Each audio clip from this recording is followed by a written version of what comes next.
Cadet রাকিবকে। ধন্যবাদ মাননীয় সভাপতি, আমাকে কিছু বলার সুযোগ করে দেওয়ার জন্য। আমার দলের প্রথম বক্তা যখন অবহেলাকে সংজ্ঞায়িত করে গেলেন, তখন প্রতিপক্ষের প্রথম বক্তা বিতর্কের এই মঞ্চে উপস্থিত ছিলেন ঠিকই, কিন্তু মন হয়তো ছিল অন্য কোথাও। তাই তিনি বারবার ভিন্ন ভিন্ন সুরে একই গান গেয়ে প্রমাণ করার চেষ্টা করে গেলেন যে সন্তানের মানসিকতা নাকি বৃদ্ধ পিতামাতার প্রতি দায়িত্ব পালনে অবহেলার মূল কারণ নয়। অবহেলার সংজ্ঞায় যেখানে বলছে অবহেলা হচ্ছে প্রদত্ত পরিস্থিতিতে যত্নের অভাব এবং ইচ্ছাকৃত অসতর্কতা, অর্থাৎ বিজ্ঞ প্রতিপক্ষ, অবহেলার প্রশ্ন আসে তখনই যখন আপনি পূর্ণ সামর্থ্য থাকা সত্ত্বেও আপনার বৃদ্ধ পিতামাতার যত্নের প্রতি ছিলেন উদাসীন। যে ছেলেটি শুধুমাত্র টাকার অভাবে বৃদ্ধ মায়ের চিকিৎসা করাতে পারছে না, সে কিন্তু আজকের বিতর্কের বাইরের বিষয় বিজ্ঞ প্রতিপক্ষ, কারণ সে চেষ্টা করেও পরিস্থিতির শিকার। তার মানসিকতার কোনো দোষ নেই, অবহেলার তো কোনো প্রশ্নই আসে না। কিন্তু বৃদ্ধ পিতামাতার প্রতি দায়িত্ব পালনে পূর্ণ সমর্থ হয়েও যদি আপনি তাদেরকে করেন উপেক্ষা, তখনই তাকে আমরা বলবো অবহেলা, যা আপনার মানসিকতারই সমস্যা বিজ্ঞ প্রতিপক্ষ।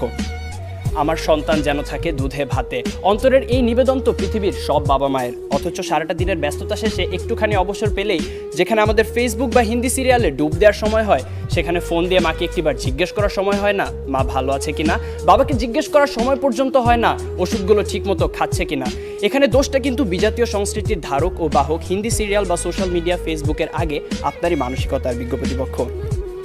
একজন সুস্থ মানুষ সর্বোচ্চ 45 ডেল একক পর্যন্ত ব্যথার সম্মুখীন হতে পারে, আর সন্তান জন্মদানের সময় আমাদের মায়েরা যে পরিমাণ ব্যথার সম্মুখীন হন তা 57 ডেল এর কিছু বেশি, যা একজন সুস্থ স্বাভাবিক মানুষকে প্রয়োগ করা হলে অনায়াসে তার 20টি হাড় ভেঙে যাবে। সন্তানের জন্যই যে মায়ের সর্বস্ব বিসর্জন, সন্তান হয়ে সে মায়ের প্রতি যেন আমাদের নিষ্ঠুরতম আচরণ।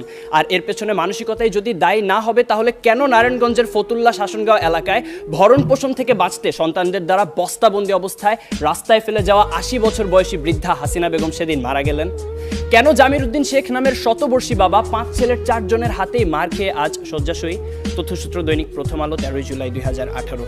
পত্রিকায় প্রকাশিত এমন হাজারো হতভাগ্য হাসিনা বেগম বা জামির উদ্দিন শেখের গল্প আপনাদের শোনাতে পারি, জীবনযুদ্ধে যারা হেরে গিয়েছিল। হ্যাঁ বিজ্ঞ প্রতিপক্ষ, জীবনযুদ্ধে যারা হেরে গিয়েছিল সন্তানের ঘৃণ্য মানসিকতার কাছে।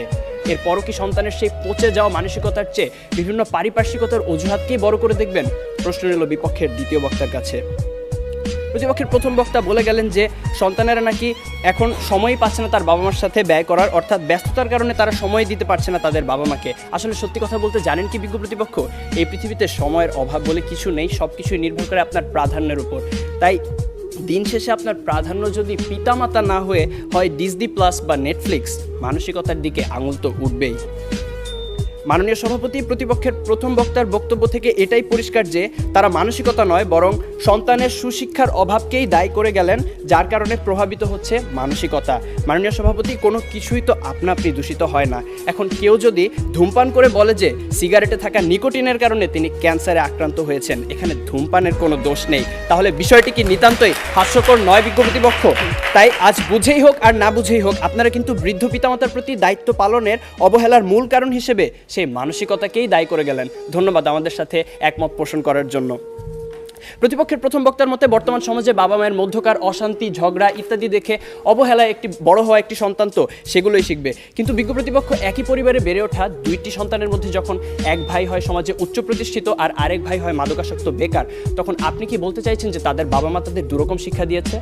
অর্থাৎ আমি এটাই বোঝাতে চাইছি যে পরিস্থিতি যেমনই হোক না কেন, ভালো মন্দের বিচার করার মানসিকতা বা বিবেক সে তো আপনারই হাতে।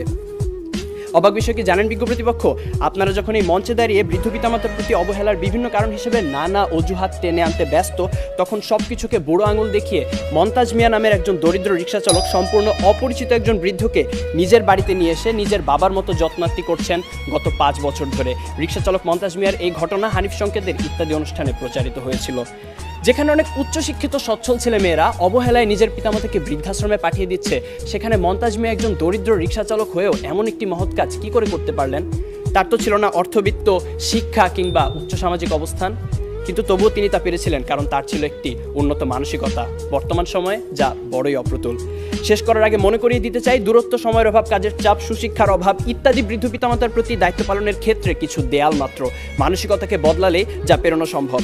বৃদ্ধ পিতামাতার প্রতি দায়িত্ব পালনের ক্ষেত্রে যদি কোনো কারণে কমতি হয় বা সন্তান অসমর্থ হয়, সেক্ষেত্রে আপনাদের দ্বারা দেখিয়ে যাওয়া যুক্তিগুলো হয়তোবা একটি কারণ, কিন্তু বৃদ্ধ পিতামাতার প্রতি দায়িত্ব পালনের ক্ষেত্রে যদি কোনো কারণে অবহেলা করা হয়, সেটা অবশ্যই সন্তানের মানসিকতারই সমস্যা বিজ্ঞ প্রতিপক্ষ। বার্ধক্য মানেই অসহায়ত্ব, একাকিত্ব, মৃত্যু ভয় আর হাজারো রোগ ব্যাধির আনাগোনা। জীবনের যে সময়টায় আমাদের সবচেয়ে ভালোবাসার মানুষ বাবা মায়ের সবচেয়ে বেশি প্রয়োজন হয় আমাদের, তখন কেন আমরা আমাদের মানসিকতাকে কবর দিয়ে দূরে ঠেলে দিব তাদের?